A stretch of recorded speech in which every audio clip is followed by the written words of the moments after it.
jadi banyak kondisi sebetulnya plan saya nggak trip. Bisa jadi sebetulnya belum ada kejadian. Karena hampir semua EPC top ternama. Makanya kami berani menyebutkan dari Amerika, dari Eropa, dari Asia. Ini kita bicara EPC yang kelasnya mau kelas kakap, kelas semuanya tuh kejadian semua.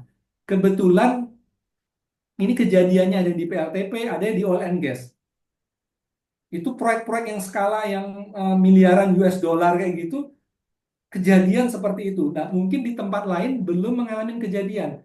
Makanya kalau kita melihat waktu kita kemarin meeting dengan salah satu energy company yang paling besar seluruh dunia, yang dia punya cabang di Indonesia itu, dari melihat settingan proteksinya kita tahu bahwa ini sebetulnya masih bisa diperbaiki kira-kira seperti itu. Moga-moga itu cukup eh, menjawab. Karena itu kita sebetulnya berapa kali kita meeting ke beberapa EPC, kita memberikan sharing lesson learn ke beberapa company yang mendevelop project yang skalanya PSN yang berapa ratus triliun gitu, untuk memberi warning. Ini harus ada sesuatu agar jangan sampai kejadian seperti ini. Karena kita banyak ngalami, terutama di oil and gas. Di oil and gas itu cara mendevelop grounding sistemnya di netral generator itu sebetulnya nggak komplain dengan standar. Mereka mendevelop misalnya menggunakan LRG. LRG itu ternyata mulai dari 100 ampere sampai 1,5 kali dari arus nominal dia. Tapi dia dipasang di 100 ampere yang sudah lebih mahal, tapi selektivitas proteksinya nggak bisa nyanda dia. Jadi jadi ini ada yang sebetulnya yang perlu di yang perlu didiskusikan lebih detail. Karena itu pada saat kita mendevelop fit seperti itu, karena dengan waktu yang 6 bulan sangat sulit dia bisa meneropong. Karena itu kita selalu ke tim-tim teman-teman ex Chevron gitu ya di grup itu kita bilang sebetulnya kita bisa mendeteksi usia siklus itu jauh dari awal. Kita bisa menganalisa itu, termasuk proteksinya pun seperti itu. SOP-nya seperti apa, kira-kira gitu. Moga-moga cukup menjawab Pak Sumaryadi. Baik Pak, ini jadi menarik lagi. Boleh tambah lagi Bang Andi ya. Silakan. Nah, jadi sebetulnya kalau saya tangkap dari yang saya semua dari Pak sampaikan, eh, prinsip kerja proteksi eh, dan koordinasi proteksi antara power plant dengan jaringan itu sudah cukup baik. Ketika terjadi permasalahan di PLTP, maka penyebabnya adalah environment sebetulnya bukan sesuatu yang apa namanya proteksinya, tapi adalah trafo instrumennya seperti apa yang disampaikan CT, apa PT dan mungkin kabelnya. Saya kira itu ya. Eh, ya tambahan itu aja. Terima kasih Pak. Baik, makasih Pak panelis. Kita undang sekarang dari akademisi Bapak Amin Raharjo. Silakan. Oke, terima kasih. Kedengaran suara saya, Pak Adi?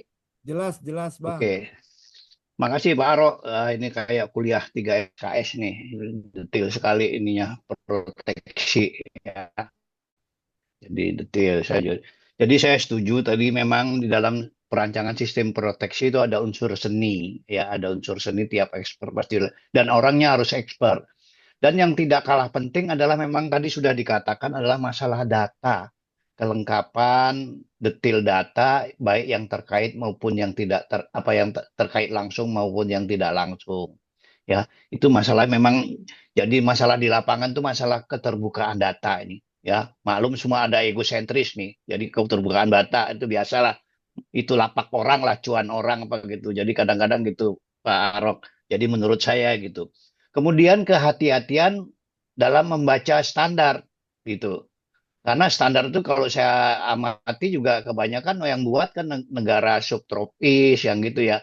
Begitu diterapkan di negara tropis, apalagi di ketinggian yang kelembapannya tinggi dan sebagainya, ada lain persoalannya. Itu kadang-kadang kita main main copy paste aja tuh standar gitu loh. Kita tidak pertimbangkan yang lain.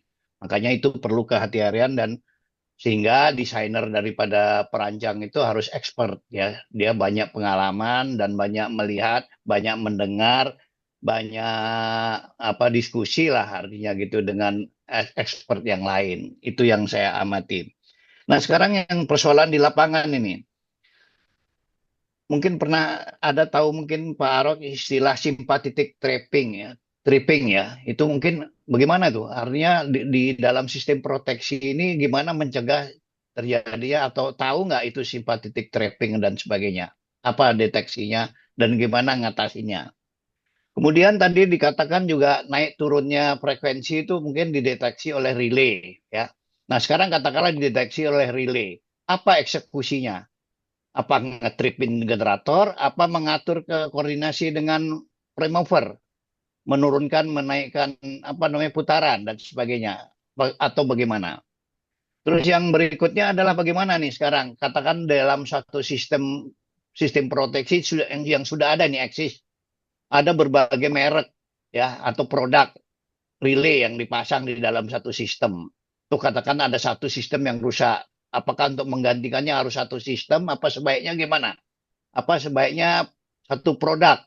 Karena juga ada produk Amerika, produk Eropa, produk Jepang dan sebagainya. Ini masalah nanti di lapangan. Karena saya amatin adalah siapa bawa siapa gitu loh. Jadi semua bawa-bawa ya Pak, ya nggak usah rahasia lah siapa bawa siapa gitu ya. Itu kira-kira Pak. Terima kasih. Lanjut, silakan. Makasih ini buat teman-teman nih, Pak Amin ini guru kami yang mengajar medan listrik sama medan magnet dengan Pak Iwa. Kami bisa membuat buku proteksi ini, ternyata banyak sekali ilmu-ilmu dari mata kuliah tersebut, mulai dari seperti tadi proximity effect untuk merancang diferensial proteksi, ya itu basisnya dari itu. Lalu pada saat kita bicara flux per hertz di trafo, saat putaran naik, dia juga garis gaya itu juga bicara listrik. Jadi pada waktu kita mendevelop buku ini 7 bulan itu, ya banyak ngingat-ngingat Pak Iwa sama Pak Amin, Pak Soekarto gitu-gitu, kira-kira seperti itu. Nah, sekarang kalau kita masalah simpatetik trip, itu kan sebetulnya ada suatu gangguan di luar, akhirnya bisa berdampak pada suatu pembangkit sehingga trip. Ini pernah kejadian dahulu, pembangkit kita trip, tapi karena tripnya itu trip karena ternyata ada yang di bypass di line circuit breaker, sehingga terjadi surge yang sedemikian besar. Surge-nya itulah yang menyebabkan sistem yang ada di pembangkit sebelahnya itu trip. Tapi setelah kita analisa, ternyata sistem proteksi di trafonya itu tidak menggunakan yang second harmonic restraint seperti itu.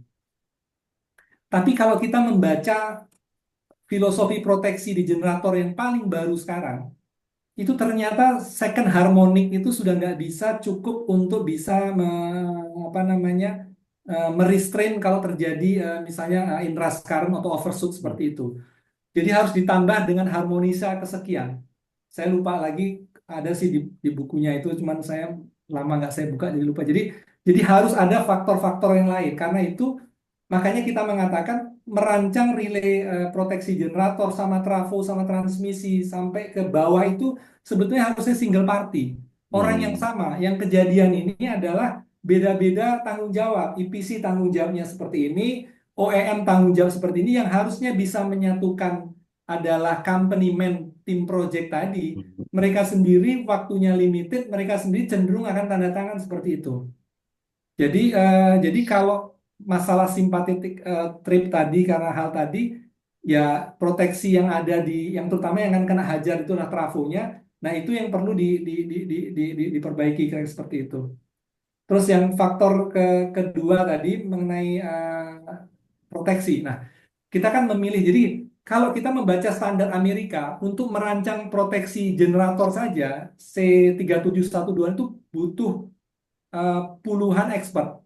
Dan di Amerika itu ada yang praktisi, ada yang manufacture, itu blended semuanya. Dan mereka ada ratusan dari industri yang sebagai tim balloting. Jadi wajar kayak contoh IEEE itu chairman-nya itu adalah orang yang paling hebat yang ada di Beckwith. Hmm. Jadi Beckwith itu bisa lebih leading dalam beberapa hal. Jadi ya itu harus diakui karena Mr. Yala dia chairnya, lalu di situ ada Tom Beckwith, ada Mr. Wayne Hartman kayak gitu. Jadi Hmm. Jadi dia ibaratnya dia yang membuat, ya dia bisa menyiapkan seperti itu. Jadi tidak heran kalau kita di PLTP kebanyakan ya kita menggunakan Beckwith karena histori tadi. Hmm. Tetapi dalam menseleksi proteksi tadi, kita nggak bisa sekedar bahwa oh saya ini Beckwith karena chairnya itu ada banyak faktor. Faktor pertama tadi, kita harus memahami bahwa failure mode generator sama transmisi itu sangat banyak. Kita harus bisa melihat relay tadi mampu nggak mendeteksi. Jadi mulai dari, jadi gangguan yang paling kecil yang kita punya record, ini ada salah satu pertanyaan mengenai DFR kayak gitu. DFR tadi itu harus bisa mendeteksi dual speed. Pertama untuk transient, kedua untuk disturbance yang lebih lambat. Nah, proteksi-proteksi yang bagus itu harus bisa mendeteksi yang paling parah itu intermittent karena hampir seluruh dunia kejadiannya kerusakan di generator itu atau di bus itu karena intermittent up. Nah, Hmm. ada proteksi yang memang sampling rate-nya itu cepat sehingga bisa mendeteksi. Tapi ada proteksi yang ini dipakai oleh peluncur nuklir ibaratnya. Ternyata setelah kita akses, ternyata sampling rate-nya kurang. Jadi di samping spesifikasinya harus jelas, kedua, yang penting itu dia diletakkan di geothermal. Di geothermal itu agak mirip dengan offshore, di mana masuk ke ruangan HVAC-nya itu menggunakan tight door. Tight door itu supaya HVAC itu nggak bisa udara luar tuh nggak bisa masuk. Tapi kebanyakan real operator yang di lapangan itu karena dia masuk lewat pintu emergency, paham ya? Jadi udara tuh masuk, karena itu relay proteksi itu diminta harus punya conformal coating. Hmm. Nah, jadi ada sampling rate, conformal coating, lalu dia harus punya self of diagnostic. Karena kalau relay nggak punya self of diagnostic, itu requirement dari standar mengatakan harusnya 3 tahun atau 2 tahun maksimum harus dikalibrasi. Tapi kalau relay-relay yang sudah punya self diagnostic, dia bisa 12 tahun. Makanya berapa kali kita melakukan assessment di salah satu BUMN, oh ini relaynya sebenarnya canggih ini. Kenapa kok kalibrasinya 2 tahun sekali? Ini udah ngabisin duit, ada potensi yang aneh-aneh. Ya kita rekomendasikan 12 tahun, kalau mau 8 tahun boleh, kira-kira kayak seperti itu. Nah, terus satu lagi, satu poin, kalau ada kerusakan. Nah, kita harus memahami konsep IEEE tadi. IEEE itu kan konsep relay itu harus redundant. Jadi kalau saya punya transmisi, harus ada relay redundant. Tapi definisi redundant tadi benar-benar dua device yang berbeda, Pak Amin. Jadi kalau saya punya relay 87 sama 21 dalam satu relay, satu rusak dianggap itu rusak semua. Dan relay proteksi tadi sebetulnya bisa dihitung life cycle-nya. Karena itu dalam membuat spesifikasi tadi harus kita hitung. Kita minta relay dengan MTBF tertentu, karena pada saat usia 8 tahun, 9 tahun, 10 tahun, 15 tahun, dia probability of failure-nya itu bisa dihitung menggunakan Poisson formula. Nah, yang seperti ini, teman-teman yang field consultant, karena dia fokusnya di engineering, padahal engineering-nya harus bisa menjangkau ke future, kita memahami konsep reliability ini karena basic pertama kita adalah dari operation. Di perusahaan kita yang lama ada namanya Reliability University. Jadi diajarin kita reliability. Tapi setelah kita mapan di operation, dipindahkan di project yang skalanya besar. Yang mau nggak mau kita harus berkutat di bidang design engineering. Jadi kita memblendedkan semua itu ke dalam satu package. Jadi bagi kami engineering yang bagus tuh harus ngerti desain, ngerti engineering, ngerti operation, ngerti maintenance, pernah commissioning, pernah troubleshooting, mengerti reliability, mengerti ekonomi, mengerti HSE. Karena kayak ini ada faktor yang menarik. Kita mendevelop namanya electrical hazard tuh tahun 2006. Jadi hazard dari electrical tadi itu kita analisa lalu kita mitigasi seperti apa. Tapi di oil and gas itu mungkin baru mendevelop itu mungkin baru awal akhir-akhir ini atau berapa project mungkin nggak mendevelop seperti itu. Dan untuk mendevelop electrical hazard kan orang harus punya pengalaman di operation maintenance engineering. Harus satu paket. Karena banyak kejadian kerusakan tadi, mereka tahu ini rusak tapi nggak punya reference standar. Jadi ada salah satu fasilitas itu 6 bulan sebelum meledak tuh trafo, itu dites oleh eh, oleh kontraktor terkenal, ditandatanganin oleh company-nya tadi. Padahal itu tesnya salah, tesnya itu barang udah mau rusak. Tahu-tahu apa yang terjadi? Ada gangguan eksternal, eh, trafonya harusnya relaynya trip, tapi apa namanya baterainya off, open circuit. Akhirnya apa terjadi pemanasan lebih trafonya meledak besar. Jadi pada saat kita bicara proteksi ini sebetulnya nggak cuma sekedar bicara proteksinya, tapi supporting sistemnya. Ini banyak kejadian kabel ternyata banyak terjadi undersizing. Kalau nggak mau sulit sebetulnya kalau pakai relay diferensial pakai aja 6 mm square. Tapi banyak orang masang 2,5 mm square, ternyata kecilan. Lalu kabel luxnya aja mereka menggunakan bukan pakai ring type. Jadi bisa longgar. Jadi banyak faktor yang di lapangan karena itu dalam memanage suatu project kayak CT untuk diferensial generator itu seharusnya di manage bahwa ini one make, one manufacture, one made, one batch. Tapi kalau kita nggak nyatakan tuh dalam requirement tadi, ya orang juga karena generator bagiannya turbin generator ya saya provide CT sekian, lalu yang bagian basdak karena EPC ya dia provide dengan CT yang berbeda. Nah, ahli-ahli proteksi nggak, karena dia selalu melihat ideal, dia menghitung jauh seperti itu. Dia nggak melihat bahwa CT-nya ternyata nggak ideal. Ada faktor proximity effect nggak ada dalam kalkulasi itu. Jadi dalam merancang proteksi tadi, asumsi basics, asumsinya tadi, poin-poin tadi harus dinyatakan dalam suatu pernyataan. Ini asumsi saya begini, begini, begini dengan data seperti ini, lalu mempertimbangkan faktor ini baru bisa. Salah satu anak UI yang kita bimbing di proteksi, eh, dia dia menghitung relay diferensial itu nggak cuma sekedar sederhana itu. Dia menghitung mensimulasikan pembangkit ini beroperasi dengan sekian dengan power factor sekian. Dia hitung decrement curve-nya daripada si generator tadi. Dia hitung dengan Excel-nya dengan pre-fault-nya angka sekian. Lalu dia hitung kalau itu gangguan itu terjadi di dalam generator, dia ngitung relaynya harus settingannya berapa karena gangguan itu nggak langsung voltage ibaratnya. Jadi ada faktor-faktornya dia hitung dipertimbangkan. Nah, harusnya merancang relay diferensial itu seperti itu. Tapi yang terjadi di oil and gas di PLTP hanya nyebut angka sekian-sekian langsung muncul sekian, bingung orang menganalisanya. Kira-kira gitu Pak Amin. Nggak, artinya gini, sekarang masalah ini, kalau dalam satu sistem ya kita ngerancang itu apa memang ini sebaiknya pakai produk yang sama nggak? Artinya gitu. Mulai dari aksesori sampai relaynya apa gitu. Nanti pasti ada tentangan. Wah, ini tergantung siapa bawa siapa kan gitu kan. Gitu kan. Tapi memang idealnya kalau sebagai orang engineering murni ya gitu sebaiknya memang satu produk yang sama apa enggak relaynya gitu. Katakan relay tipenya macam-macam. Sebaiknya dari produk yang sama gitu.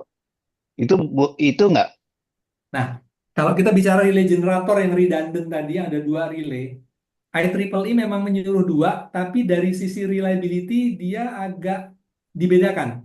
Jadi brand satu pakai brand A, satu brand B.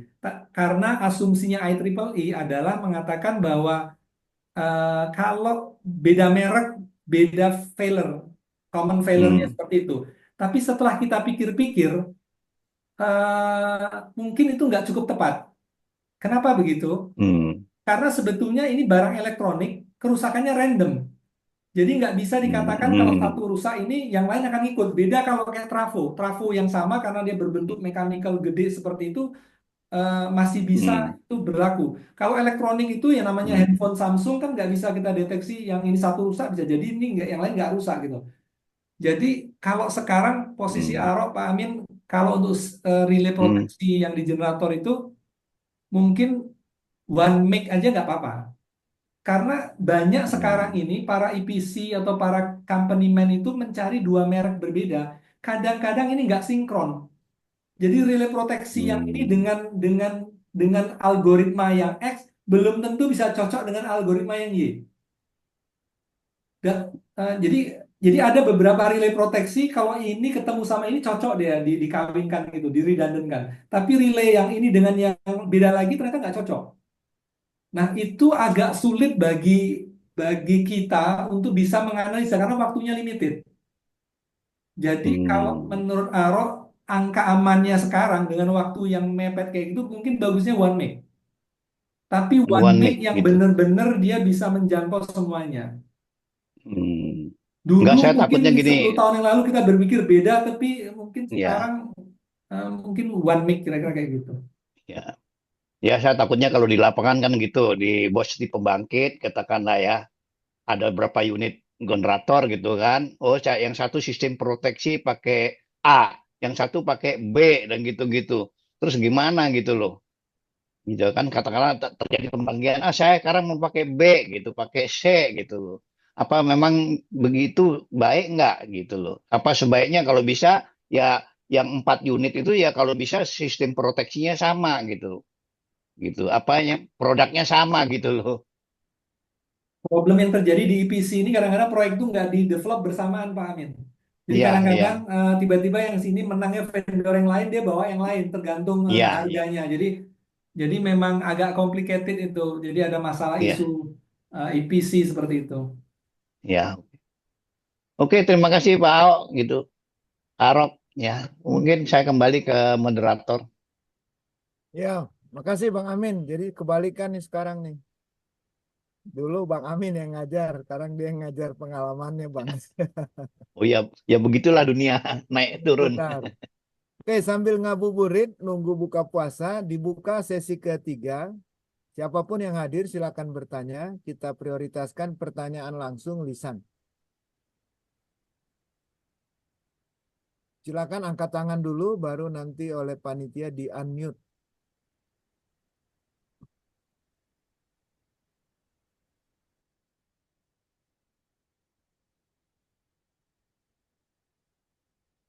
Terutama dosen-dosen atau mahasiswa ini kalau ada, ataupun asesor.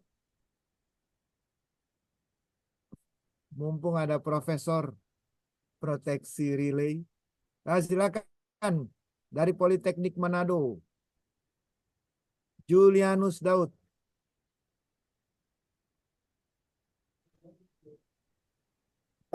Terima kasih.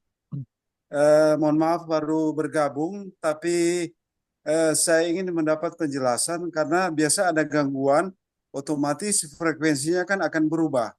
Nah, bagaimana situasi kalau frekuensinya di bawah dari 47,5 atau 48 lah. Yang normal kan 50. 50 plus minus yang kecil. Terima kasih. Terima kasih Bapak Julianus. Langsung Pak Arok ditanggapi. Oke. Eh, Tadi juga ada yang, ya tadi ada pertanyaan juga Pak Amin yang mengenai frekuensi, moga-moga bisa disamakan. Jadi gini, kalau terjadi overfrekuensi, misalnya terjadi gangguan di jaringan menyebabkan terjadi overfrekuensi. Overfrekuensi itu sebetulnya eh, tidak berbahaya bagi turbin generator. Kenapa? Karena dia putarannya lebih tinggi, itu sistem pendinginannya lebih bagus, tapi jangan sampai eh, power yang dihasilkan, karena pada saat overfrekuensi itu kan pasti dayanya juga ikut naik seperti kayak gitu. Itu jangan sampai melebihi capability curve aja. Karena itu IEEE merekomendasikan kalau overfrekuensi itu sebenarnya nggak perlu ditripkan, pakai alarm saja. Nah, disitulah peran operator untuk menggunakan SOP untuk mengejas supaya frekuensi tadi turun. Nah, sekarang kalau under frekuensi, nah itu lebih berbahaya. Kalau under frekuensi, itu putarannya lebih rendah, pendinginannya lebih jelek, kapasitasnya akan drop lebih jauh. Artinya kalau kapasitas awalnya 100, dia bisa jadi maksimum cuman 96 kira-kira gitu. Karena itu teman-teman operator harus punya SOP, dia bandingkan dengan kurva yang tadi ditunjukkan di slide deck tadi tuh. Jadi kita harus minta kurva tadi kepada manufacturer, sehingga dari situ langsung dia mengejas untuk menurunkan powernya. Nah, perlu dibuatkan SOP. Nah, kayak SOP tadi seharusnya jangan dibuat setelah COD, tapi didevelop oleh pada saat EPC stage. Kira-kira seperti itu. Nah, Tapi kalau over frekuensinya itu kelewat lama, misalnya disturbannya lama seperti itu karena memang ini islanding, dia terdisconnect dengan P3B, tapi ini bebannya memang memang tinggi, kita turun, lama-lama dia life cycle-nya akan kena. Nah, sekarang itu bisa kita diamkan, kita tunggu sampai trip, atau kita melakukan penurunan beban sekalian. Seperti itu. Jadi kan tadi ada kurva yang boleh saya share kurvanya biar apa namanya biar eh, Monggo, monggo Mas. nah ini sudah kelihatan Pak Julius. Yuk, jelas. Oke. Misalnya terjadi frekuensi 47 Hz misalnya. Ternyata si turbin tadi punya waktu sangat cepat ini. Nah, kalau sampai 47 itu pasti settingan proteksinya akan cepat itu. Dia akan langsung trip itu. Tapi kalau misalnya 48,5 nih, di sini dia butuh waktu ternyata 10 menit. Biasanya kalau saya men-setting nggak akan 1 menit seperti PLTP yang lain. Saya akan setting mungkin di 50% kira-kira seperti itu. Nah, sehingga punya kesempatan bagi apa namanya bagi operator untuk melakukan maneuvering untuk mencegah trip tadi. Tapi kalau enggak ya dia akan trip di situ. Tapi dia tidak trip di posisi yang cepat. Karena pada saat kondisi under frekuensi tadi itu bisa jadi jaringan juga membutuhkan sesuatu kan. Nah, pada saat terjadi under frekuensi, kita harus lihat capability curve-nya dulu. Kalau ternyata kita masih punya kemampuan untuk menaikkan pembangkit, ya kita naikkan. Kira-kira seperti itu. Jadi, intinya pada saat bermain frekuensi, jangan cepat-cepat buru-buru mematikan sistem. Nggak boleh proteksi tadi disetting terlampau cepat. Tapi nggak bisa juga kita mengikuti apa maunya grid code. Karena belum tentu grid code tadi cocok dengan life cycle-nya dari turbin. Kayak turbin sekarang, kayak grid code mengatakan harus ditahan 15 menit. Ternyata life cycle-nya cuma tahan 10 menit. Ya dia jebol nanti. Kan dia harus mengamankan sistem. Makanya seharusnya teman-teman di PLTP tadi punya kurva tadi bagus. Dia harus ngomong ke teman-teman yang mendevelop grid code. Ini nggak bisa dengan grid code kayak gini. Itu perlu ada diskusi sebetulnya. Karena antara gas turbin, antara steam turbine, yang geothermal, yang coal, yang water turbine itu punya kurva yang berbeda-beda. Nggak bisa grid code itu menyamakan dalam satu paket. Kecuali dia yakin semua sistem itu sanggup seperti itu. Kira-kira kayak gitu. Jadi di sini perlu SOP, perlu eh, keligatan, kecepatan menaikkan atau menurunkan kira-kira seperti itu Pak Julianus.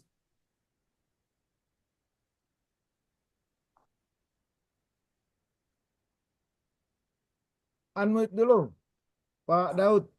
Ya, terima kasih Pak. Jadi begini, tahun 2024 di Sulawesi Utara itu ada blackout. Itu kan penyebabnya kan di PLTP Pak. Jadi kami ya memang karena informasinya hanya intern di PLN, jadi kami belum tahu persis. Tapi kayaknya prosesnya agak lama Pak. Jadi itu sampai ada 1-2 hari baru bisa normal kembali. Tahun 2024 tahun kemarin. Demikian Pak tambahan. Iya. Moga-moganya PLTP-nya menghubungin Kak Gatrik, Pak. Biar bisa dibantu sama Kak Gatrik UI. Khususnya Pak Arok dan Pak Cliff. Baik, kita undang pertanyaan berikut. Diawali dengan angkat tangan. Agar bisa kita buka mikrofonnya, bisa didengar.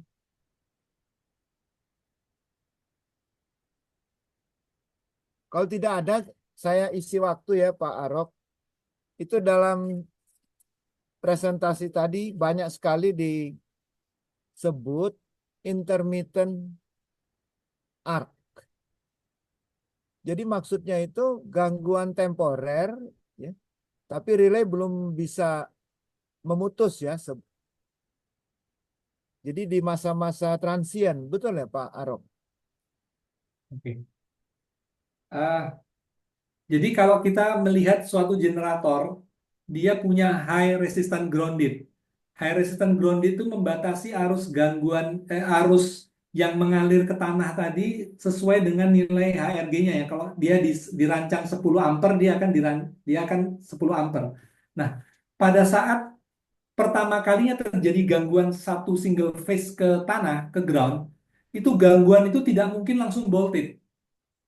Jadi gangguan itu seperti kalau transmisi yang berayun mendekati sesuatu, dia jadi udaranya yang di dalam generator bus tadi itu mengalami pelemahan sehingga ada arus bocor melewati bisa melewati isolatornya tadi itu. Jadi ada trailing di situ.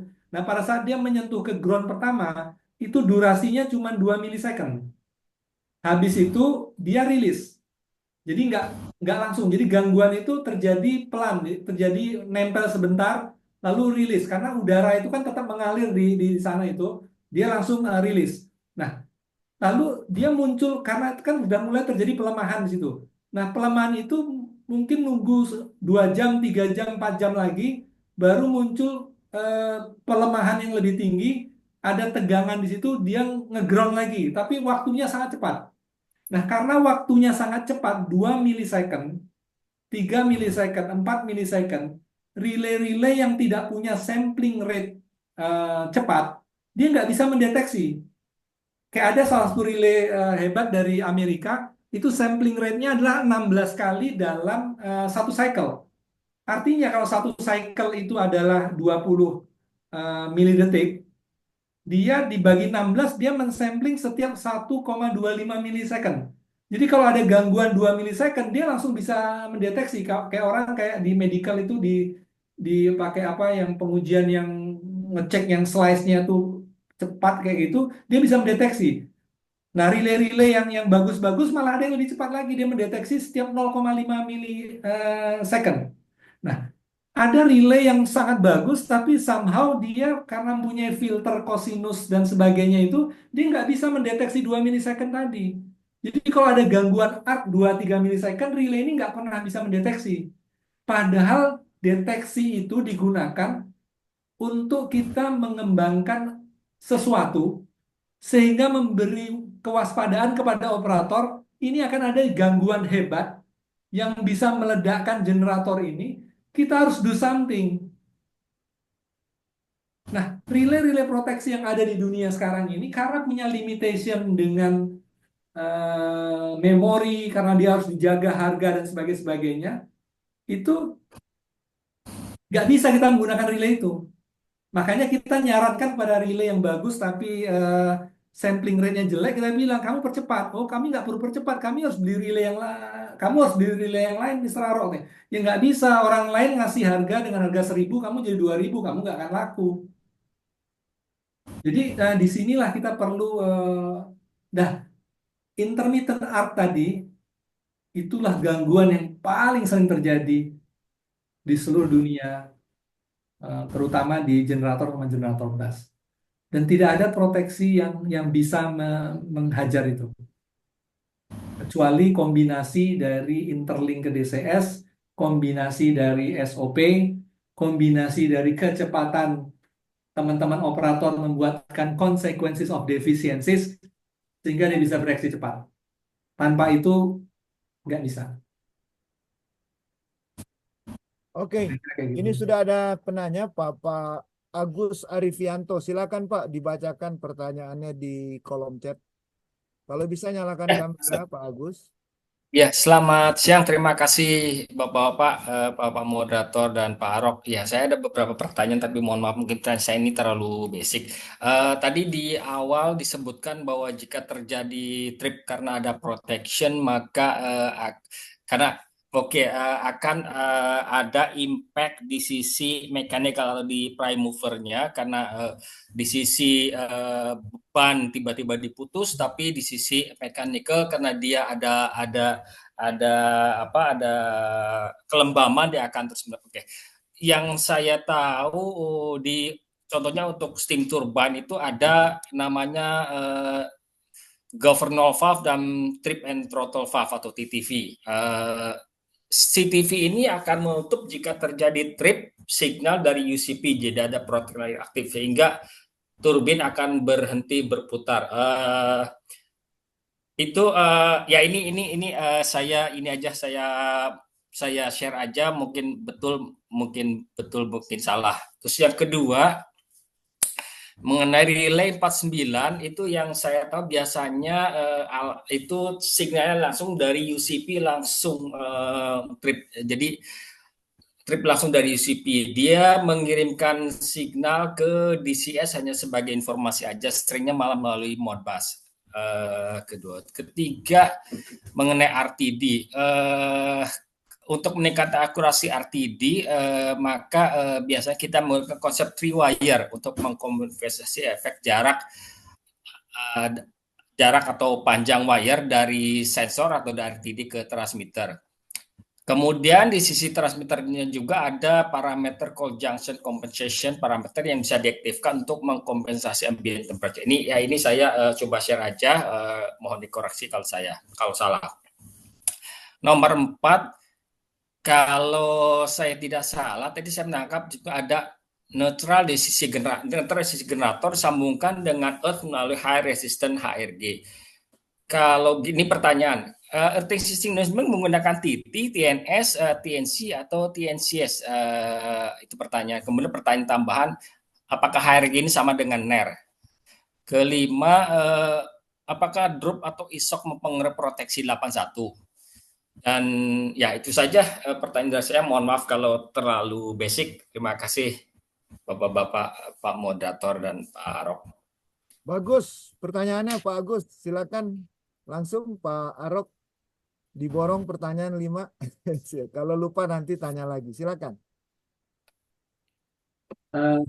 Ini pelan-pelan ya, karena pertanyaannya banyak, jadi saya harus Iya. pelan-pelan. Mungkin yang HRG dulu yang saya ingat dulu.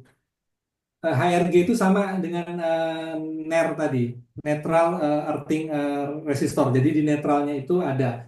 Cuman konsep yang dikembangkan ini karena dari Saipem kemungkinan main di oil and gas lah kira-kira ya, atau di proyeknya BP lah, atau kira-kira kayak gitu ya. Iya betul Pak. Oke. Tapi saya mau bertanya balik ya. Itu netralnya generator itu kan tidak menggunakan trafo distribusi tapi langsung pakai resistan kan, benar nggak? Iya, kalau dari sisi jadi di tempat proyek saya yang sebelum saya tempat sekarang itu ada EDG dan ada STG. Untuk yang EDG ya betul langsung, tapi untuk yang STG dia kalau tidak salah dia ada lewat trafo ya. Saya tidak begitu. Nah itu pakai Sudah agak GTG atau lama. pakai apa yang di BP itu? Oh, pakai steam turbine. STG. Oke. Iya, steam Itu turbine betul. tolong kebanyakan oil and gas jarang yang pakai trafo distribusi. Seperti yang gambar tadi tuh. Dia kebanyakan direct dengan resistan. Oke. Nah, cuman ini hati-hati. Ada beberapa company itu di oil and gas itu menggunakan yang HRG, itu kan high resistant, itu dengan rating yang 50-60. Dia Iya, betul. Kalau ratingnya 10 ampere itu kemahalan. Karena kadang-kadang di feed-nya oil and gas seperti yang kami lakukan dulu kadang-kadang nggak kita define. Itu dibiarkan di EPC yang mendevelop. EPC ini berada ini Saipem lah, McDermott lah seperti itu. Karena IEEE itu mengatakan di bawah 100 ampere itu adalah high resistant. Kebanyakan banyak di oil and gas ini menggunakan 50 sampai 60 ampere. Iya. Iya, Itu untuk NER di EDG ya 60 ya, ampere kalau nggak salah. itu dilarang sebetulnya oleh standar IEEE sendiri. IEEE standar mengatakan itu bermain di 10 sampai 25 maksimum. Tapi EPC karena mau cari murah, ini kan di bawah, ini ngomong ke kliennya kan di bawah 100 nih Pak, ini IEEE ngomong sekian kayak gini kan. Saya kasih 50 ampere saja. Ya karena itu nah, kita harus teliti lagi, padahal khusus untuk generator itu kalau pakai HRJ itu harusnya bermain di 10 ampere maksimum 25 ampere. Kenapa? Karena ini bermain di confined space. Jadi kalau ada shortage di dalam generator, arusnya makin gede di confined space itu lebih berbahaya. Ya, Karena gangguan intermittent arc sama seperti kayak ngelas gitu loh. iya. Ya, itu di dalam kubikel itu EDG, generator, pry buffernya dan NR-nya dalam satu enclosure. Jadi kalau Saipem pengen murah, harusnya jangan menggunakan yang real resistant tadi. Itu yang pertama. Jadi harus menggunakan yang trafo, kombinasi trafo, resistornya kecil sekali. Tapi yang harus hati-hati ini yang kejadian ini. Pada saat kita menggunakan high resistant grounding, itu arus gangguannya itu kecil, itu sangat sulit koordinasinya, harus benar-benar orang yang ahli. Kalau tidak, itulah kejadian-kejadian ada gangguan di medium voltage motor dia nge-trip. Itu yang pertama. Karena itu, kalau pengen hemat, sebenarnya jangan pakai HRG, tapi menggunakan low LRG. Tapi tergantung filosofinya ya. Nah, low LRG itu kadang-kadang itu di oil and gas menggunakan yang 100 ampere di borderline. Itu susah lagi koordinasinya. Seharusnya kalau kita mau merancang sistem pentanahan di oil and gas, kalau kita menggunakan 3 kali 50% GTG dengan double ended switchgear, itu yang jalankan 2 unit, yang satu di tengah. Itu LRG-nya harus disesuaikan, total kombinasi LRG tadi itu harus minimum 30% dari rating nominal generator. Kenapa? Supaya relay diferensial bisa bekerja. Jadi ada faktor biaya yang murah, tapi proteksi bisa develop kayak gitu.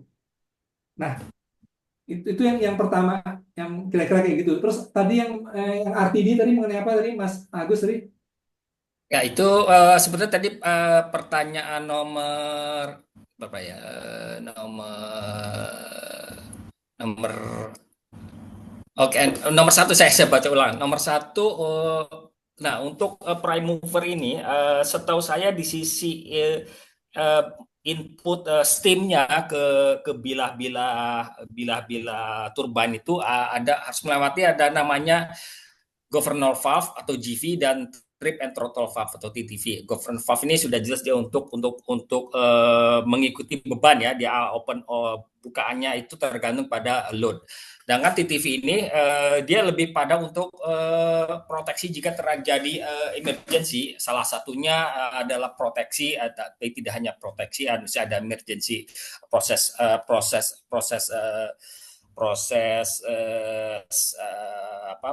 condition juga dia akan menutup. Jadi ya saya menambahkan aja bahwa untuk dari sisi prime mover ini akan tertutup secara cepat jika terjadi upset condition, baik itu dari sisi karena proteksi atau karena proses condition. Ya itu saja, kalau saya salah mohon dikoreksi. Oke. Itu yang nomor satu tadi.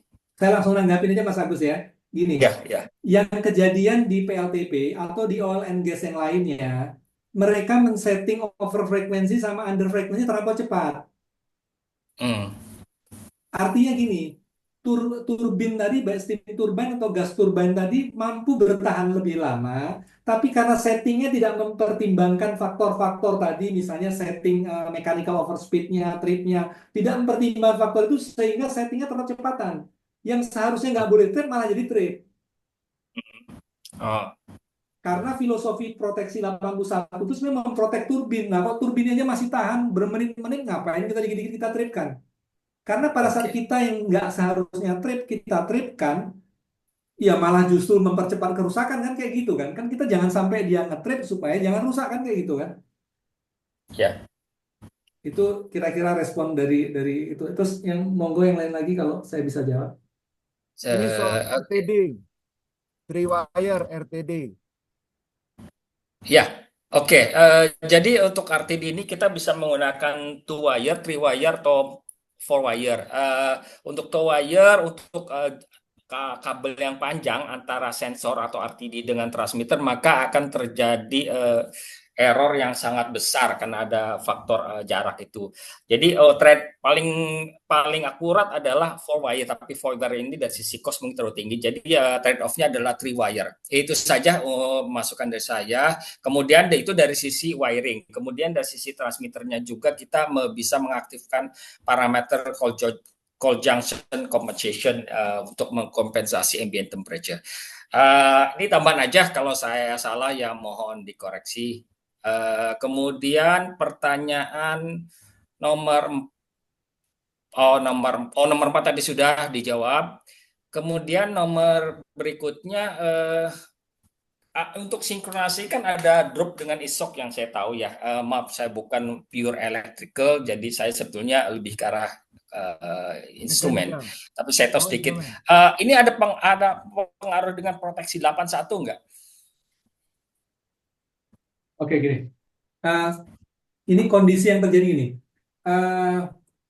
Pembangkit-pembangkit yang kecil yang interkoneksi kepada PLN itu dia nggak boleh bereaksi dengan terlampau cepat dengan perubahan frekuensi.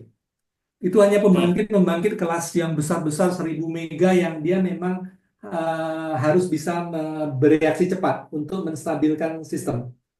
Nah, kebanyakan settingan-settingan geothermal yang kapasitasnya kecil, 30 mega, 55 mega, 100 mega itu nggak bisa disetting terlampau cepat. Karena kalau setting terlampau cepat, dia akan bereaksi terlampau cepat.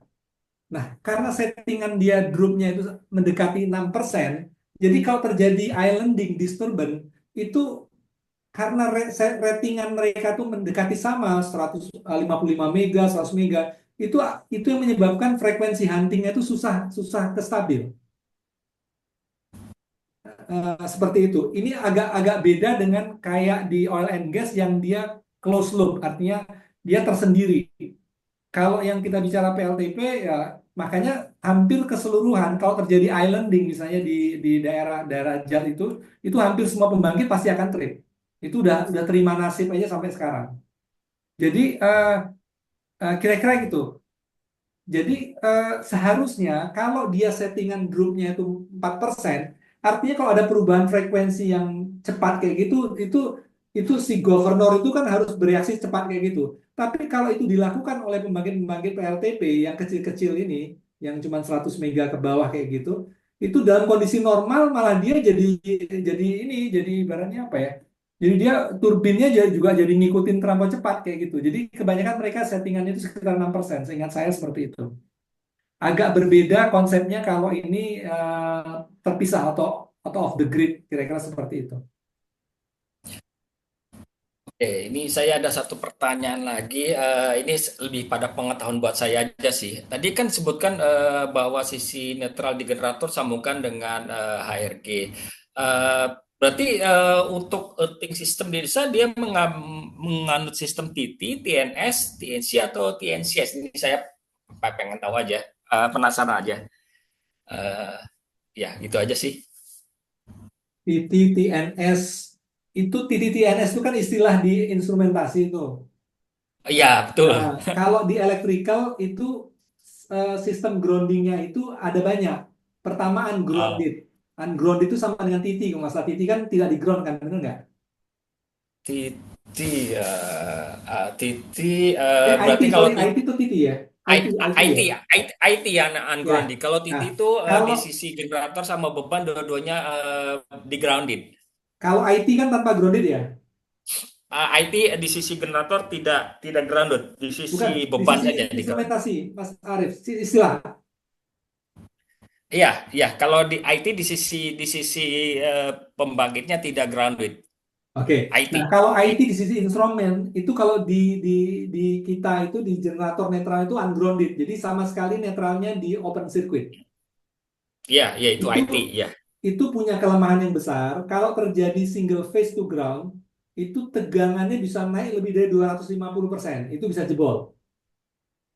Lalu kalau ungrounded tadi juga berbahaya. Artinya arus gangguan, ungrounded itu justru dia arusnya kecil sekali, tapi dia tegangannya itu impulsnya besar sekali, itu mempercepat jebol.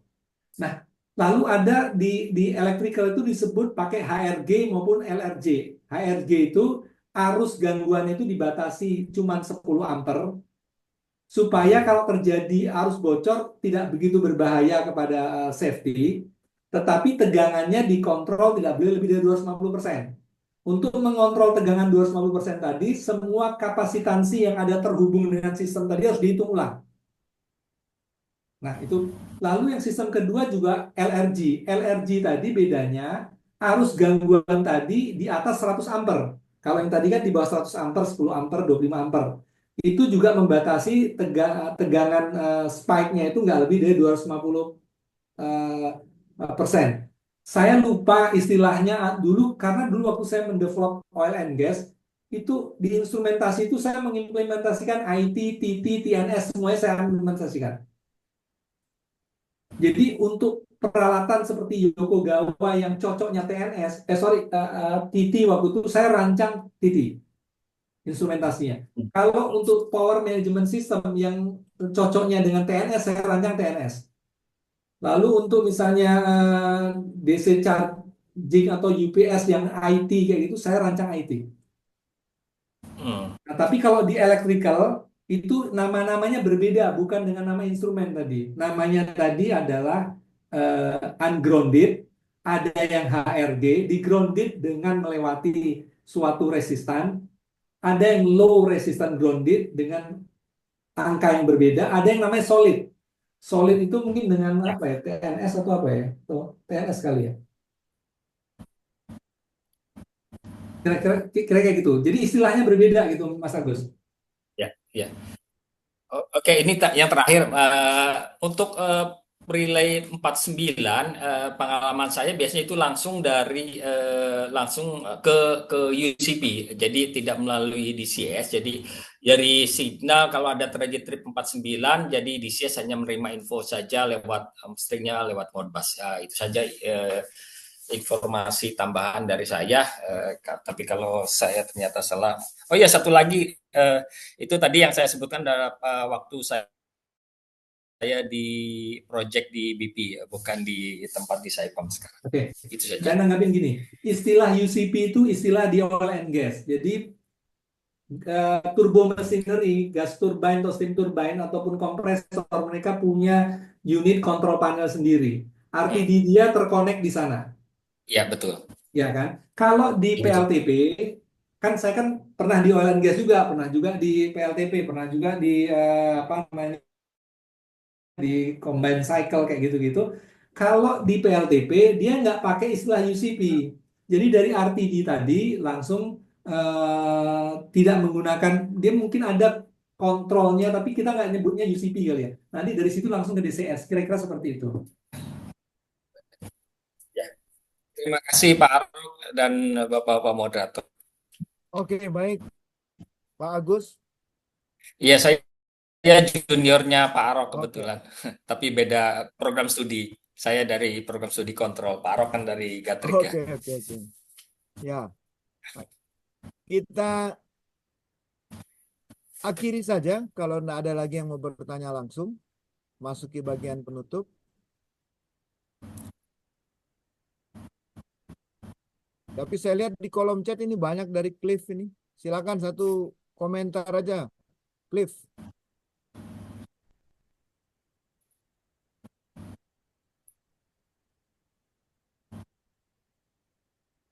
Di WA Group chattingnya rame ya antara Pak Cliff sama Pak Arok. Jadi kelihatannya udah puas melalui WA Group aja. Kita masuki saja bagian penutup. Pernyataan penutup dari panelis, kemudian oleh narasumber. Silakan, Bang Amin dulu. Oke, terima kasih. Ya, jadi sekali lagi terima kasih Pak Aro atas penjelasannya yang demikian komplit secara teknis. Ya, jadi saya hanya menekankan, jadi dalam rangka untuk mendesain suatu sistem proteksi itu sangat penting karena setelah apapun instalasi listrik yang terbangun, ujung-ujungnya adalah bagaimana sistem proteksinya. Saya orang yang paling alergi kalau kebakaran karena korsleting tuh. Itu saya paling alergi. Karena kebetulan saya ngajar instalasi listrik bangunan. Jadi kalau proteksinya benar, nggak ada namanya kebakaran karena korsleting. Benar kan Pak Ahok? Ya, Iya. ya makanya itu saya paling anti kalau dibilang apa kebakaran selalu korsleting. Jadi sekali lagi ini penekanan daripada sistem proteksi. Jadi proteksi, jadi perlu kehati-hatian tadi membaca detail datanya dan mendengarkan dari segala macam berapa pihak. Terus kemudian yang utama adalah masalah koordinasi nih. Koordinasi dengan berbagai pihak yang terkait dengan sistem tenaga listrik itu. Karena nggak bisa proteksi itu berjalan sendiri, dirancang sendiri, hanya maunya sendiri gitu. Harus dia mencakup semua dari sistem pembangkit, transmisi dan distribusi sampai ke beban. Karena disitulah peranan dari proteksi sehingga untuk mengatasi kegagalan, nah, nanti orang pasti apa ini sistem proteksinya seperti apa. Mungkin itu aja saya menekankan betapa pentingnya sistem proteksi. Terutama kalau ada gangguan, jangan sampai yang disalahin proteksi. Baik, Bang Amin. Lanjut, Pak Sumaryadi. Silakan, Pak. Terima kasih, Pak. Suaranya terdengar ya, Pak. Jelas, jelas, Pak. Saya mau sedikit mengkoreksi tadi pernyataan pembicara bahwa grid code itu sebetulnya ada komite operasi, ada perwakilan dari utilities yang tergabung, ada dari IPP, termasuk juga power plant. Jadi ketika ada kendala di operasionalnya itu bisa merubah grid code. Karena grid code itu kan yang mengesahkan ke pemerintah. Jadi bukan maunya dari pengelola operasi, dalam hal ini adalah utilities PLN. Itu jadi sebenarnya bisa dikompromikan. Itu bisa dijalankan. Dan terkait dengan tadi intermittent ya, intermittent itu jika koordinasi proteksi antara generator power plant dengan transmisi, ada gangguan transmisi, let's say katakan ada reverse, itu kan waktunya cuma di bawah 1 detik ya, cuma 700 milisecond. Nah itu kemudian si pembangkit tidak boleh trip. Nah itu oleh pembangkit dirasakan sebagai intermittent, yaitu salah satu kalau istilahnya dari Pak atau adalah intermittent, itu salah satunya. Jadi saya kira itu saja yang tambahan dari saya untuk tambahan bicara. Kemudian untuk yang materi ini saya kira yang baik sekali ya, bahwa sebetulnya yang namanya proteksi adalah seni untuk melakukan proteksi. Jadi namanya proteksi itu memprotek peralatan yang paling mahal. Di mana paling mahal adalah mungkin di power plant adalah turbin, generator, dan transformer ya. Sehingga itulah ketika yang paling mahal dipertahankan, maka ada konsekuensi yang lainnya akan dikorbankan. Itu salah satu filosofi dari sistem proteksi. Terima kasih untuk pembicara luar biasa. Selamat sore. Baik, makasih Pak Sumaryadi. Langsung Pak Narsum. Oke, Pak Arok.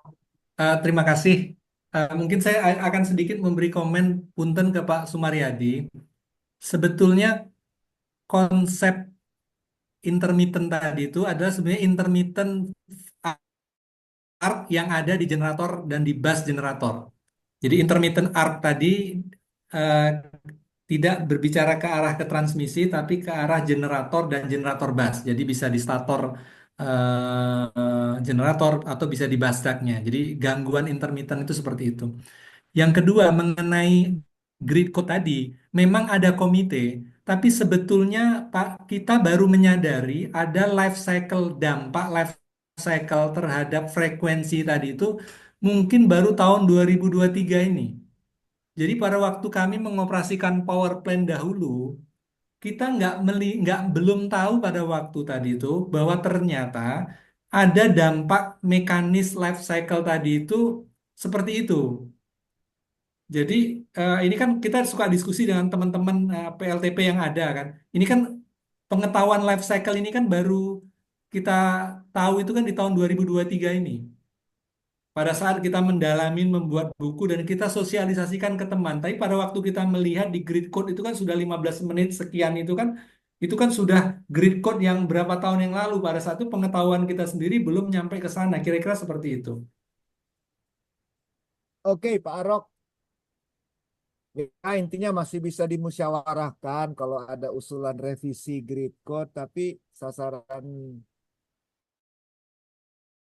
bukan ke PLN ya Pak Sumaryadi, tapi ke regulator ya, SDM ya.